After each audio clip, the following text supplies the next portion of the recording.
नमस्कार. आरआरसी नेटवर्कच्या लेटेस्ट बातमीपत्रात मी नेहा आपल्या सगळ्यांचं स्वागत करते. अशा आहेत आजच्या हेडलाईन्स. हेडलाईन्स प्रस्तुत करता आरआरसी ब्रॉडबँड. महाराष्ट्रात कुठेही मिळणार नाही इतक्या कमी दरात high speed internet broadband connection. अकोल्यातील ग्राहकांच्या हिताला सर्वोच्च प्राधान्य. तुकाराम मुंडे विदर्भात येण्यापूर्वी गौरव शर्माला होईल का अटक? बनावट दारू प्रकरणात उत्पादन शुल्क विभागाचे वराती मागून घोडे.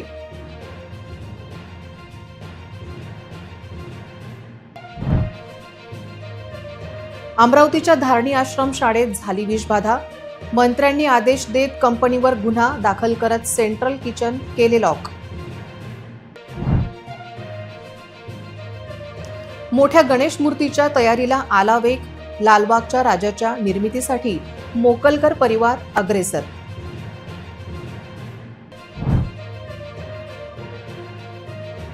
युवतीच्या मृत्यूनंतर अद्याप आरोपीला झाली नाही अटक.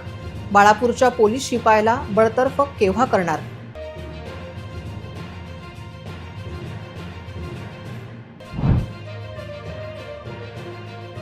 उडदाच्या दरात झाली मोठी वाढ. बाजार समितीत उत्साह. सोयाबीनचे दरवाढीचे संकेत झाले प्राप्त. आता सविस्तर बातम्या. गुटखा माफियांचा वाढता सुळसुळाट, बनावट दारूचे अवैध कारखाने, खाकी वर्दीतला लागलेला डाग आणि राजकीय नेत्यांचा संशयास्पद मृत्यू या 4 गंभीर प्रकरणांमुळे अकोला जिल्हा पार हादळून गेला आहे. या सर्व घटनांमुळे कायदा व सुव्यवस्थेचे 3-13 झाले असून महायुती सरकारची प्रतिमा पुरती मलिन झाली आहे. MIDCतील कोट्यवधीच्या 2 गुटखा फॅक्टरीवर FDA आणि LCBने धाड टाकून भंडाफोड केला. या प्रकरणातील मुख्य सूत्रधार गौरव शर्मा याचे नाव समोर येऊन 12 दिवस उलटले तरी अकोला पोलीस त्याला बेड्या ठोकू शकलेले नाहीत. या सर्व प्रकरणात 3री फॅक्टरी देखील MIDC मध्ये असल्याची चर्चा राजकीय, सामाजिक आणि गुन्हेगारी विश्वात आहे. गौरव शर्माच्या मागावर पोलीस असून तो लवकरच गजाआड होईल अशी माहिती सूत्रांनी दिली आहे. पण गेल्या 12 दिवसात गौरव शर्माला अटक का झाली नाही याची विचारणा होत आहे.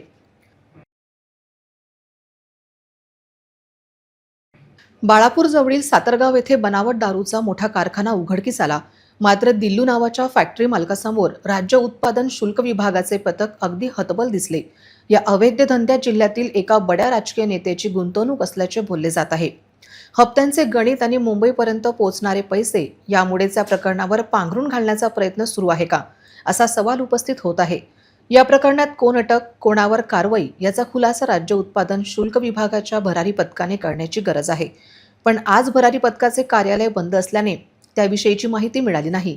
तर पातूर येथील बनावट दारूचा कारखान्याच्या कथित चर्चेबद्दल उत्पादन शुल्क विभाग काही बोलणार आहे का, असा प्रश्न विचारला जात आहे.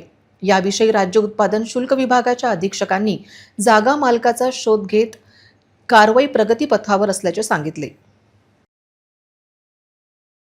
सातारगावमध्ये जी राज्य उत्पादन शुल्क विभागाकडून कारवाई करण्यात आलेली आहे त्याच्यामध्ये जो आरोपी आपल्याला कुठलाही मिळून आलेला नाही, जे काही कारखाना होता ते बंद शटर म्हणजे 2 बाजूने त्याचे लॉक लावलेले असल्यामुळे आपल्याला ते तोडून आतमध्ये सगळा साठा जप्त करावा लागलेला आहे आणि त्याच्यामध्ये कुठलाही आरोपी नसल्यामुळे आता या विभागाकडून महसूल विभागाला पत्र देण्यात आलेले आहे की जागा कुणाच्या नावावर आहे, जागेचा मालक कोण आहे आणि त्या अनुषंगाने त्या जागा मालकाचं नाव कळल्यानंतर आपल्याला रितसर कायदेशीररित्या त्याला नोटीस देता येईल.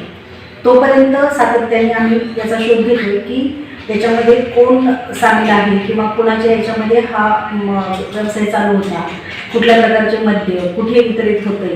पण जोपर्यंत जागा मालक किंवा त्याच्या संबंधित असलेले कुणी व्यक्ती आपल्याला सापडत नाही तोपर्यंत पुढचा तपास इतका प्रभावीपणे करणे शक्य होणार नाही.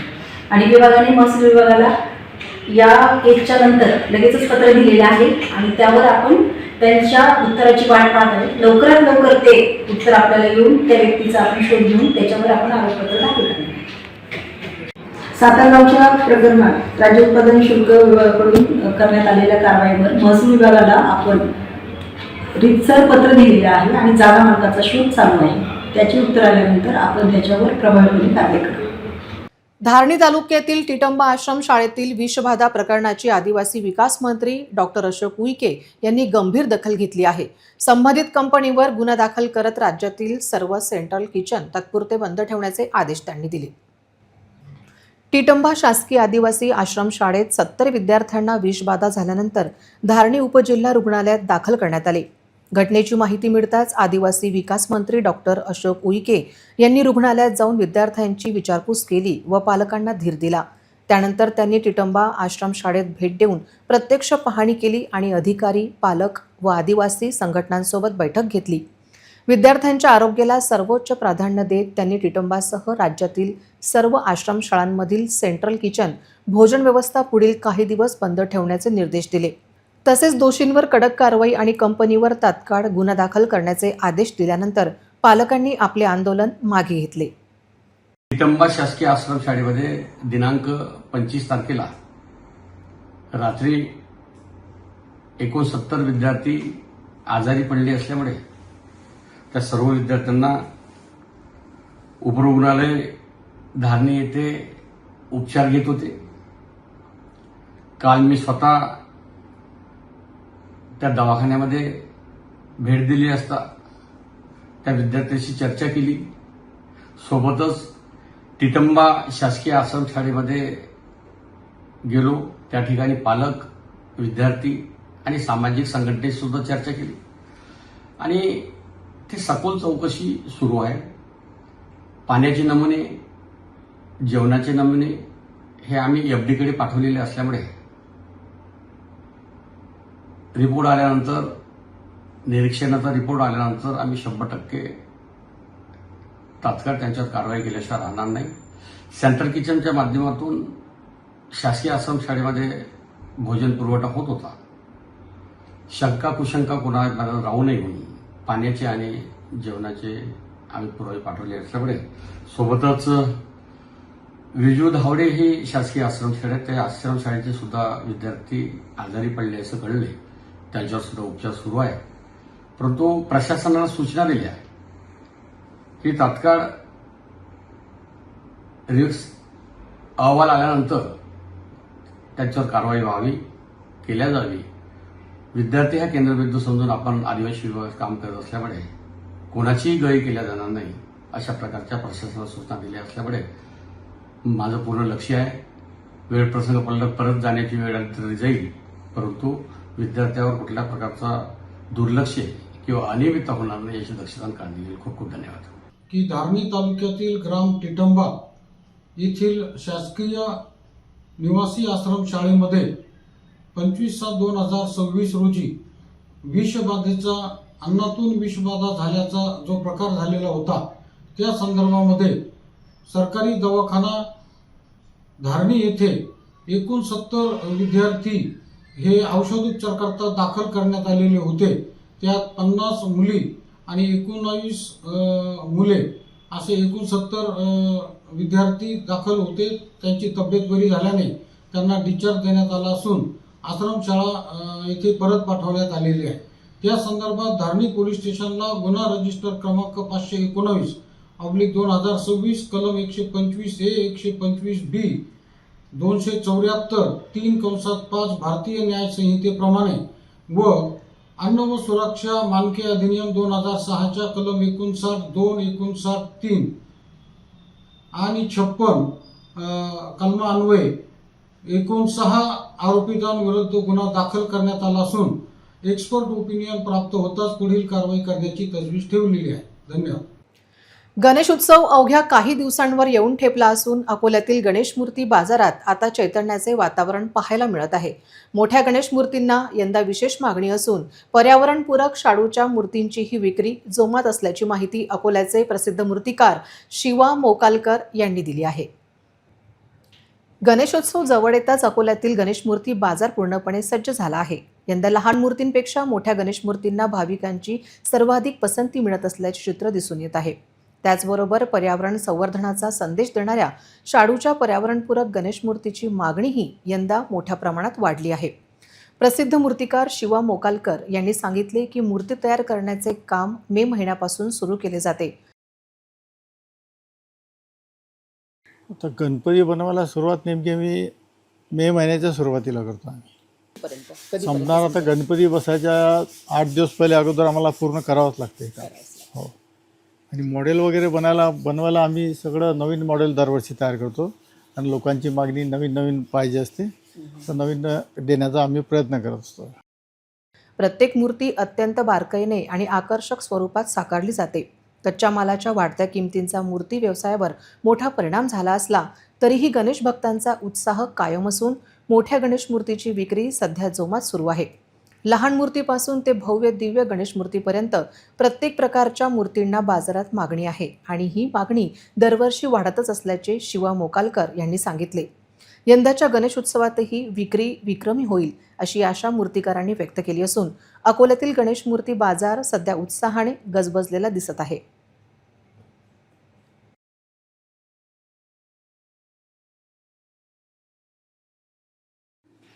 अकोल्याचे सुप्रसिद्ध मूर्तिकार शिवा मोकलकर सर आता सध्या आपल्या सोबत आहेत.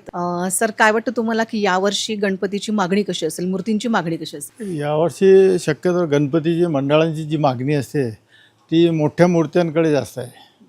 मंडळांचं असं म्हणायचं मोठ्यात मोठी मूर्ती आम्हाला करून द्या. त्याच्यामुळे जे शाडूमध्ये जे काम आहे ते याच्यामध्ये मोठ्या मूर्त्यां शाडूमध्ये करता येत नाही, तर याला POPचा वापर करावा लागतो. अच्छा. कारण कच्चा माल जो आहे तो 25 ते 30% वाढलेला आहे. तर आमच्या किमतीतही 25 ते 30% वाढ झालेली आहे. नाही, आत्ता कसं शाडू मातीच्या ज्या मूर्त्या आहेत त्याची मागणी जास्त वाढली आता. कारण लोकांचा कल आता शाडू मातीकडे जास्त आहे. कारण त्याचं विसर्जन व्यवस्थित होते आणि पर्यावरणपूरक मूर्त्या ज्या आहेत ते लोकांची मागणी जास्त आहे. यावर्षी मूर्त्यांना मागणी चांगली आहे. 2 वर्षाच्या तुलनेमध्ये यावर्षी मूर्त्यांना मागणी चांगली आहे. नक्कीच. अकोल्याचे सुप्रसिद्ध मूर्तिकार शिवा मोकलकर सर आपल्यासोबत होते. आपण तुम्ही बघितलेलं आहे आजूबाजूनी मूर्ती घडवणं सुरू झालेलं आहे आणि शाडूच्या मातीची भरभरून मागणी होते. सरांना भरभरून अपेक्षा यावर्षी की मूर्तीही बऱ्याच जातील. ऑर्डरही सरांकडे भरपूर आलेले आहेत. तरी सर्वांनी इथे एकदा यावं आणि मूर्ती बघून घ्यावी. मी नेहा पाटील, कॅमेरा पर्सन दीपक शर्मासोबत RRC न्यूज अकोला. लग्नाचे आमिष दाखवून पीडित तरुणीला छळणारा बाळापूर पोलीस ठाण्याचा शिपाई पवन वडगावे याला अद्याप अटक का झाली नाही असा प्रश्न उपस्थित होत आहे. बाळापूर येथे आंदोलनास वेग आला असून पोलीस प्रशासनाने त्वरित आरोपीला अटक करण्याची गरज व्यक्त केली जात आहे. लग्नाचे आमिष दाखवून छळ केल्याने आत्महत्येचा प्रयत्न करणाऱ्या पीडित तरुणीची कोमात असताना मृत्यूची दिलेली झुंज अखेर अपयशी ठरली. या घटनेने बाळापुरात तीव्र संतापाची लाट उसळली आहे. पीडितेला मृत्यूच्या दारात ढकलणारा बाळापूर पोलीस ठाण्याचा शिपाई पवन वडगावे अजूनही फरार आहे. खाकीला डाग लावणाऱ्या या नराधमाला तातडीने बडतर्फ करून गजाड करण्याची मागणी होत आहे. पवन वडगावेला शोधण्यासाठी बाळापूर पोलीस कसर तर करत नाही ना, याचीही चौकशी पोलीस अधीक्षकांनी करण्याची गरज आहे.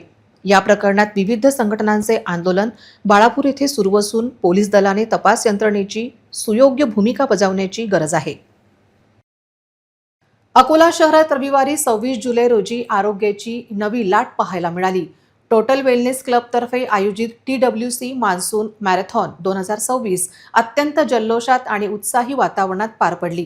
अकोलेकरांनी एकत्र येत सक्रिय जीवनशैलीचा आणि फिटनेसचा संदेश दिला. नागरिकांमध्ये आरोग्याविषयी जनजागृती निर्माण करणे आणि सक्रिय जीवनशैलीला प्रोत्साहन देण्याच्या उद्देशाने टोटल वेलनेस क्लबच्या वतीने आयोजित TWC मान्सून मॅरेथॉन 2026 रविवारी 26 जुलै रोजी अत्यंत उत्साहपूर्ण वातावरणात यशस्वीपणे पार पडली. पावसाच्या रिमझिम सरींमध्ये शेकडो अकोलेकरांनी या मॅरेथॉनमध्ये धावण्याचा आनंद घेतला. ही स्पर्धा रविवारी सकाळी 7:30 वाजता डॉक्टर पंजाबराव देशमुख कृषी विद्यापीठ स्टेडियम जवळच्या कृषक भवन येथून थाटात सुरू झाली. यामध्ये 5 किलोमीटर आणि 10 किलोमीटर अशा 2 मुख्य गटांचा समावेश होता. नवशिक्या धावपटूंपासून ते अनुभवी ॲथलीट्स आणि सर्व वयोगटातील नागरिकांनी या स्पर्धेत मोठ्या संख्येने भाग घेतला. मॅरेथॉन यशस्वीरित्या पूर्ण करणाऱ्या सर्व सहभागींना अधिकृत फिनिशर मेडल देऊन सन्मानित करण्यात आले. स्पर्धेच्या समाप्तीनंतर सर्व सहभागींसाठी अल्पोपहाराची उत्तम व्यवस्था करण्यात आली होती. गेल्या 10 वर्षापासून कार्यरत असलेल्या आणि अकोल्यात 2 शाखा असणाऱ्या टोटल वेलनेस क्लबने नेहमीप्रमाणे यंदाही अकोलेकरांमध्ये आरोग्याची नवी ऊर्जा निर्माण केली आहे. शहरात आरोग्यदायी वातावरण निर्माण करण्यासाठी आणि फिटनेसचे महत्त्व पटवून देण्यासाठी हा उपक्रम अत्यंत यशस्वी ठरल्याचे आयोजकांनी सांगितले.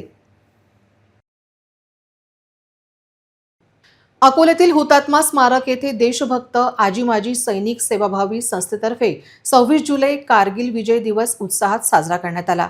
यावेळी उपपोलीस अधीक्षक रेड्डी यांच्या उपस्थितीत भव्य रॅली 41 शहीद परिवारांचा विशेष सत्कार करण्यात आला। अकोल्यातील हुतात्मा स्मारक येथे वीर सैनिकांना नतमस्तक होऊन मानवंदना देण्यात आली। उपपोलीस अधीक्षक रेड्डी, संस्थापक अध्यक्ष मेजर डॉक्टर मनोहर गोकुळ चव्हाण, उपाध्यक्ष सुभेदार मेजर अर्जुन बुदनेर आणि शहीद पुत्र दीपक पातोंड यांच्या हस्ते पुष्पचक्र अर्पण करून सैनिकी सन्मानात मानवंदना दिली गेली। त्यानंतर हुतात्मा स्मारकापासून उपपोलीस अधीक्षक रेड्डी यांच्या हस्ते हिरवी झेंडी दाखवून भव्य सायकल मोटारसायकल रॅलीचा प्रारंभ झाला। ही रॅली इन्कम टॅक्स, सहकारनगर आणि शिवापूर मार्गे आळंदा फाटा येथील राजयोग मंगल कार्यालयात पोहोचली। तेथे जिल्ह्यातील सर्व 41 वीर शहीद जवानांच्या परिवारांना सन्मानचिन्ह, शाल व शहीदांच्या नावे एक झाड देऊन गौरवण्यात आले। यावेळी सैनिकांच्या जीवनचरित्रावर आधारित व्हिडिओ दाखवून देशभक्तीपर गीतांचा कार्यक्रम पार पडला। हा भाऊक सोहळा यशस्वी करण्यासाठी राजेंद्र वानखडे, किशन गावंडे, दीपक गाडगे, राहुल बोडखे, सुनील पिंपळे, गोपाल पवार यांच्यासह सर्व माजी सैनिकांनी अथक परिश्रम घेतले।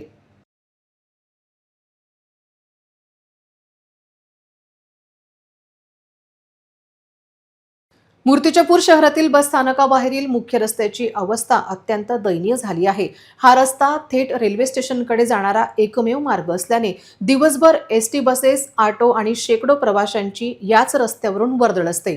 मात्र रस्त्यावर पडलेल्या मोठ्या मोठ्या खड्ड्यांमुळे नागरिकांचा जीव धोक्यात आला असून प्रशासनाने तातडीने या रस्त्याची दुरुस्ती करावी अशी जोरदार मागणी होत आहे।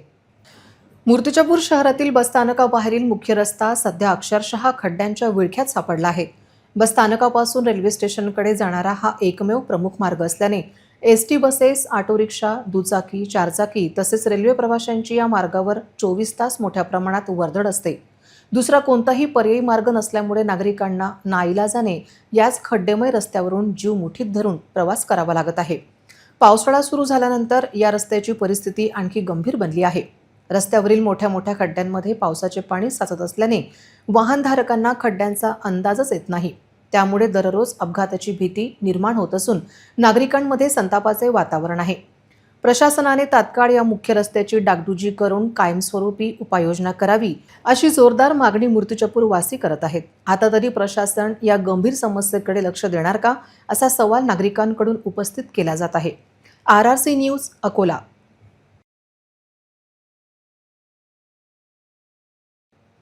यवतमाळच्या संविधान चौकात रविवारी विद्यार्थी जनआक्रोश समितीच्या वतीने आंदोलन करण्यात आले। केंद्रीय शिक्षण मंत्री धर्मेंद्र प्रधान यांच्या राजीनाम्यानंतर आता राज्याचे शालेय शिक्षण मंत्री दादाजी भुसे यांच्या राजीनाम्याची मागणी करत आंदोलकांनी सरकारविरोधात जोरदार घोषणाबाजी केली। दिल्लीतील तसेच महाराष्ट्रातील कथित परीक्षा गैरव्यवहाराची निष्पक्ष चौकशी व्हावी अशी मागणी करण्यात आली। यावेळी आंदोलकांनी केवळ केंद्रीय मंत्री धर्मेंद्र प्रधान यांच्या राजीनाम्याने काय होणार, आत्महत्या केलेल्या विद्यार्थ्यांच्या कुटुंबियांना 1 कोटी रुपयांची मदत देऊन प्रश्न सुटणार का असा सवाल उपस्थित केला। दोषींवर कठोर कारवाई करून विद्यार्थ्यांना न्याय देण्याची मागणीही त्यांनी केली। आंदोलकांनी पंतप्रधान नरेंद्र मोदी, केंद्रीय गृहमंत्री अमित शहा तसेच राज्याचे शालेय शिक्षण मंत्री दादाजी भुसे यांच्या राजीनाम्याची मागणी केली। विद्यार्थ्यांना न्याय मिळेपर्यंत आंदोलन सुरूच राहील असा इशारा विद्यार्थी जनआक्रोश समितीने दिला। RRC न्यूजसाठी राहुल वासनिक, यवतमाळ। मंत्र्यांनी राजीनामा दिलेला आहे, त्याच्यानंतर आपण आंदोलन करत आहोत। कारण त्यांच्या राजीनामा दिल्याने होतंय काय? 1 करोड रुपये वाटल्याने होतंय काय? TET पेपर फुट झाले। आपले दादाजी भुसे यांनी राजीनामा दिलाय का? नाही। 28 जूनला TETचा पेपर फुटला होता। त्याच्यानंतर आताही तो पेपर पोस्टपॉन्ड आहे, पेपर झालेला नाही। खरं म्हटलं तर आज हा विद्यार्थ्यांचा जल्लोष आहे। ही विद्यार्थ्यांचा जल्लोष आम्ही साजरा करतो आहे आणि याच्यानंतर महाराष्ट्रात विद्यार्थ्यांची हा लढा आम्ही सतत लढत राहू। आपली मागणी काय आहे? आता आपली मागणी अशी आहे की मोदी आणि शहानी सुद्धा राजीनामा द्यायला हवा, मोदींनी माफी मागायला हवी आणि अमित शहानी राजीनामा द्यायला हवा। कारण जो लाठीचार्ज झाला, जो विद्यार्थ्यांवर अन्याय झाला, ज्या विद्यार्थिनींवर विनयभंगाची गोष्ट करण्यात आली, त्यांनी सुद्धा पातूर शहरातील अत्यंत वर्दळीच्या रेस्ट हाऊस रोडवरील मोठा खड्डा नागरिकांसाठी जीवघेणा ठरत आहे. पावसाच्या पाण्याने खड्डा पूर्ण भरल्याने अनेक दुचाकीस्वार आणि पादचारी घसरून जखमी झाले आहेत. संतप्त नागरिकांनी ग्रामपंचायत प्रशासनाकडे तातडीने खड्डा बुजवण्याची मागणी केली असून दुर्लक्ष झाल्यास आंदोलनाचा इशाराही दिला आहे. पातूर शहरातील रेस्ट हाऊस रोड हा न्यायालय, भूमी अभिलेख कार्यालय, विश्रामगृह, शहाबाबू शाळा तसेच अनेक शासकीय कार्यालयांना जोडणारा अत्यंत महत्त्वाचा मार्ग आहे. या रस्त्यावरून दिवसभर विद्यार्थी, नागरिक, कर्मचारी, वकील आणि लहान मोठ्या वाहनांची मोठ्या प्रमाणात ये-जा सुरू असते. मात्र शहाबाबू शाळेजवळ रस्त्यालगत पडलेला मोठा खड्डा आता अपघाताचे प्रमुख कारण ठरत आहे. सततच्या पावसामुळे या खड्ड्यात पाणी साचत असल्याने त्याची खोली वाहन चालकांच्या लक्षात येत नाही. परिणामी अनेक दुचाकीस्वार घसरून पडत असून पादचाऱ्यांनाही मोठा त्रास सहन करावा लागत आहे. विशेष म्हणजे हा रस्ता मुख्य महामार्गाला जोडणारा असल्याने येथे वाहतुकीची कायम वर्दळ असते. शाळकरी मुले, ज्येष्ठ नागरिक आणि महिलांना या मार्गावरून प्रवास करताना जीव मुठीत धरावा लागत आहे. सुदैवाने अद्याप मोठी दुर्घटना घडलेली नसली तरी प्रशासनाने वेळेत उपाययोजना न केल्यास गंभीर अपघात होण्याची भीती नागरिक व्यक्त करत आहेत. संतप्त नागरिकांनी ग्रामपंचायत प्रशासनाकडे तातडीने हा खड्डा बुजवून रस्ता सुरक्षित करावा अशी जोरदार मागणी केली आहे. अन्यथा तीव्र आंदोलन छेडण्याचा इशारा देत प्रशासनाच्या दुर्लक्षाविरोधात नागरिकांनी संताप व्यक्त केला आहे. वाशिम ते मालेगाव मार्गावर एका कारची उभ्या वाहनाला धडक झाल्याने भीषण अपघात झाल्याची घटना घडली. यामध्ये एक जण जागीच ठार झाला असून कारचा अक्षरशः चुराडा झाला आहे. या भीषण अपघातामुळे या मार्गावरील वाहतूक विस्कळीत झाली होती.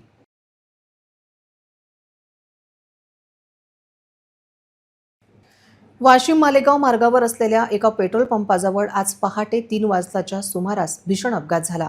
या भीषण अपघातात एका भरधाव डिझायर कारने उभ्या वाहनाला जोरदार धडक दिली. यामध्ये शिरपूर येथील दीपक भांदुर्गे वय 31 वर्ष या तरुणाचा जागीच मृत्यू झाला. लग्न समारंभ आटपून घरी परतत असताना हा अपघात घडल्याची प्राथमिक माहिती आहे. कारच्या धडकेची तीव्रता इतकी होती की कारचा समोरील भाग पूर्णपणे चकनाचूर झाला. या अपघातामुळे वाशिम ते मालेगाव महामार्गावरील वाहतूक काही काळ विस्कळीत झाली होती. अकोला वाशिम मार्गावर अनेक ठिकाणी अनधिकृत वाहने उभे राहत असल्याने हा अपघात झाल्याचा आरोप नागरिकांकडून होत आहे. त्यामुळे याकडे पोलीस प्रशासनाने आणि परिवहन विभागाकडून लक्ष देण्याची गरज निर्माण झाली आहे. दरम्यान अपघाताच्या या घटनेमुळे शिरपूर परिसरात शोककळा पसरली आहे. विदर्भ युथ वेलफेअर सोसायटी संचलित प्राध्यापक Ram Meghe college of engineering and management Badnera या महाविद्यालयाला विद्यापीठ अनुदान आयोगतर्फे सत्र 2026 ते 27 पासून स्वायत्त महाविद्यालयाचा दर्जा प्राप्त झाला आहे.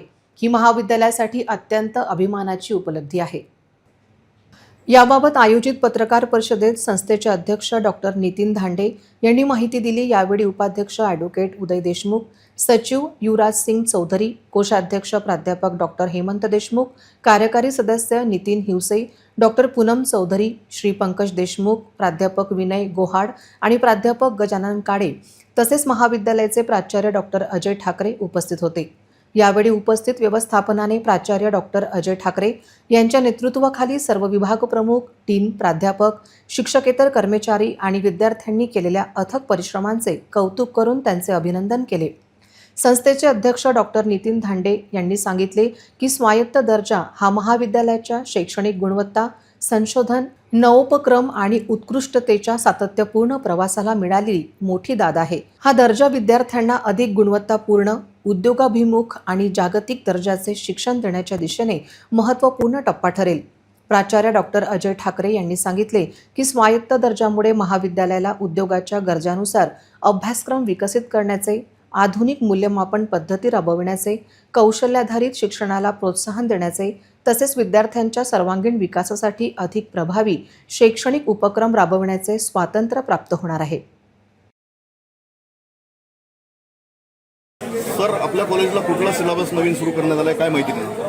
आपलं हे जे दुसरं इंजिनिअरिंग कॉलेज आहे, professor Ram Meghe college of engineering and management, हे जे कॉलेज आहे आपलं, या कॉलेजमध्ये 11-12 वर्ष ऑलरेडी झालेले आहे. तर या कॉलेजमध्ये आम्ही आता ऑटोनॉमी घेतलेली आहे. ऑटोनॉमी म्हणजे आम्ही आमचा सिलेबस आमच्या हिशोबाने किंवा इंडस्ट्रीच्या हिशोबाने आपण तो बोलतो. याचे फायदे अनेक आहेत. मुलांना एक तर जे लेटेस्ट इन एज्युकेशन आहे, त्यांच्या ज्या सब्जेक्टमधले जे लेटेस्ट आहे ते त्यांना शिकायला भेटते. त्याच्यामुळे त्यांचं प्लेसमेंट चांगलं होते, त्यांना जॉब चांगले भेटतात. याचा मेन फायदा हा आहे. बार्शी टाकळी तालुक्यासह अकोला जिल्ह्यासाठी चिंतेची बातमी. अर्धा पावसाळा संपत आला तरी काटेपूर्णा धरणातील पाणीसाठ्यात अपेक्षित वाढ झालेली नाही. धरणात सध्या अवघा 17.24% जलसाठा असून शेतकरी आणि नागरिकांची चिंता वाढली आहे. पाहूया विशेष वृत्तांत. अर्धा पावसाळा संपत आला असतानाही बार्शी टाकळी तालुक्यातील महत्त्वाच्या काटेपूर्ण धरणातील पाणीसाठ्यात अपेक्षित वाढ झालेली नाही. सध्या धरणात केवळ 17.24% जलसाठा असून परिस्थिती चिंताजनक बनली आहे. या धरणावर अकोला, बार्शी टाकळी तसेच परिसरातील अनेक गावांचा पिण्याच्या पाण्याचा प्रश्न अवलंबून आहे. त्याचबरोबर शेतकऱ्यांनाही सिंचनासाठी या धरणाकडून मोठ्या अपेक्षा आहेत. मात्र कमी जलसाठ्यामुळे आगामी काळात पिण्याच्या पाण्याबरोबरच शेतीसाठीही पाण्याची टंचाई निर्माण होण्याची भीती व्यक्त केली जात आहे. दरम्यान धरण प्रकल्पाची एकूण क्षमता जवळपास 43.96% असली तरी नागरिकांना पिण्याचे पाणी पोहोचविणाऱ्या पाईपलाईन योजना आणि शेतकऱ्यांसाठीचे डावे उजवे कालवे अद्याप पूर्णत्वास गेलेले नाहीत. त्यामुळे धरणात पाणी असले तरी त्याचा अपेक्षित लाभ अनेक गावापर्यंत पोहोचत नसल्याचे वास्तव समोर आले आहे. आता उर्वरित पावसाळ्यात दमदार पाऊस होऊन काटेपूर्णा धरणातील जलसाठा वाढतो काय याकडे अकोला आणि बार्शी टाकळी तालुक्यातील नागरिकांसह शेतकऱ्यांचे लक्ष लागले आहे. जुने शहर परिसरातील चिंतामणी नगर बाळापूर रोड येथे मोठ्या प्रमाणात पाणी साचल्याने नागरिकांना मोठ्या समस्येला सामोरे जावे लागत आहे. पाण्याचा निचरा होत नसल्याने डासांचा प्रादुर्भाव वाढला असून परिसरातील नागरिकांनी महापालिका प्रशासनाकडे तातडीने उपाययोजना करण्याची मागणी केली आहे. अकोला शहरातील जुने शहर परिसरातील चिंतामणी नगर बाळापूर रोड येथे मोठ्या प्रमाणात पाणी साचल्याने संपूर्ण परिसर डबक्यात बदलला आहे. पावसाचे पाणी अनेक दिवसांपासून तसेच साचून असल्यामुळे त्याचा निचरा होत नसल्याचे चित्र आहे. परिणामी या परिसरात डासांचा प्रादुर्भाव मोठ्या प्रमाणात वाढला असून नागरिकांच्या आरोग्यावर त्याचा विपरीत परिणाम होण्याची भीती व्यक्त केली जात आहे. साचलेल्या पाण्यात विविध पक्षीही मोठ्या प्रमाणात येत असल्याचे दिसून येत आहे. मात्र दुसरीकडे अस्वच्छता आणि डासांच्या वाढत्या संख्येमुळे डेंग्यू, मलेरिया यासारख्या आजारांचा धोका निर्माण झाला आहे. नागरिकांना रोज या डबक्यांमधून ये-जा करावी लागत असून मोठा मनस्ताप सहन करावा लागत आहे. स्थानिक नागरिकांनी महापालिका प्रशासनाने तातडीने या ठिकाणचा पाण्याचा निचरा करावा, औषध फवारणी करावी आणि कायमस्वरूपी उपाययोजना करून नागरिकांना दिलासा द्यावा अशी मागणी केली जात आहे. आता या गंभीर समस्येकडे प्रशासन किती वेगाने लक्ष देते याकडे संपूर्ण परिसरातील नागरिकांचे लक्ष लागले आहे. अकोला कृषी उत्पन्न बाजार समितीत उडदाच्या दरात मोठी वाढ झाली असून शुक्रवारी बाजार बंद होताना उडदाला प्रति क्विंटल तब्बल 8,000 रुपयांचा कमाल दर मिळाला आहे. सरासरी दर 7,887 रुपये राहिल्याने शेतकऱ्यांमध्ये समाधानीचे वातावरण आहे. अकोला कृषी उत्पन्न बाजार समितीत गेल्या काही दिवसांपासून उडदाच्या दरात सातत्याने वाढ होत असल्याचे चित्र दिसून येत आहे. शुक्रवारी बाजार बंद होताना उडदाला प्रति क्विंटल 8,000 रुपयांचा कमाल दर मिळाल्याने शेतकऱ्यांना मोठा दिलासा मिळाला आहे. तर उडदाचा किमान दर 7,575 रुपये तर सरासरी दर 7,887 रुपये इतका नोंदवण्यात आला आहे. यावर्षी बाजारातील वाढत्या मागणीमुळे आणि उपलब्धतेच्या परिस्थितीमुळे उडदाच्या दरात सकारात्मक बदल होत असल्याचे व्यापारी सांगत आहेत. त्यामुळे चांगल्या भावाच्या अपेक्षेने अनेक शेतकरी आपला माल बाजारात आणत आहेत.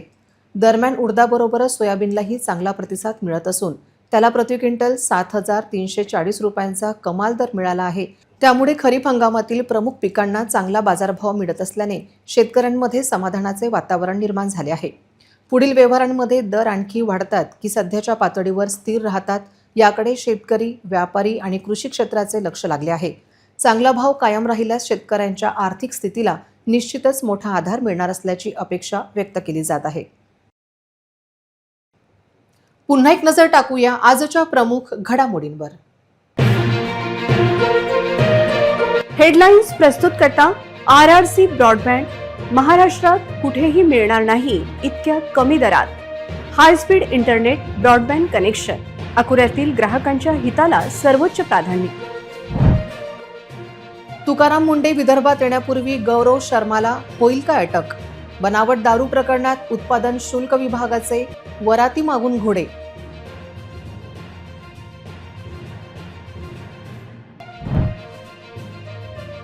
अमरावतीच्या धारणी आश्रम शाळेत झाली विषबाधा. मंत्र्यांनी आदेश देत कंपनीवर गुन्हा दाखल करत सेंट्रल किचन केले लॉक. मोठ्या गणेश मूर्तीच्या तयारीला आला वेग. लालबागच्या राजाच्या निर्मितीसाठी मोकलकर परिवार अग्रेसर.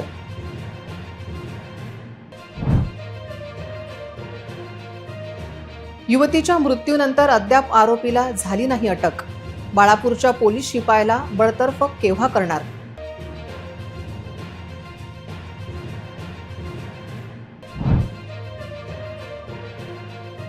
उडदाच्या दरात झाली मोठी वाढ. बाजार समितीत उत्साह. सोयाबीनचे दरवाढीचे संकेत झाले प्राप्त.